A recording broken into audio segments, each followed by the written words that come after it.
మోసం చేయకుండా మనం ఉండాలండి, కానీ మోసగింపబడకుండా కూడా జాగ్రత్త పడాలి.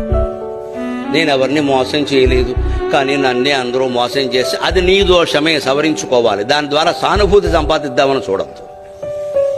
కలియుగంలో ఎప్పుడూ ధర్మం ఏమిటంటే మనం మోసానికి లోను కాకుండా ఉండాలి అంటే ఎదుటి వాళ్ళని మన పట్ల ఏం మాట్లాడుతున్నారో ఏం చేస్తున్నారో ఎప్పుడూ ఓ కన్నేసి ఉంచాలి. ఎవరిని పూర్తిగా నమ్మొద్దు. నమ్మాను అని చెప్పేవాడిని కూడా సగమే నమ్మాలి. ఎవరి యందు ఎలా ఉండాలో అలా ఉండాలి తప్ప అందరికీ ఒకటే సూత్రం కలియుగంలో పనికిరాదు. ఎందుకంటే మానవులందరూ అలా ఉండరు, ఏ యుగంలోనూ ఉండరు, ఇందులో మరీ ఎక్కువ. పైగా ఈ యుగంలో పగలు ఎలా ఉంటారో రాత్రి ఎలా ఉంటారో తెలియదు. ఎవరిని మంచివాడు అనడానికి లేదు, అలాగని చెడ్డవాడు అనడానికి లేదు.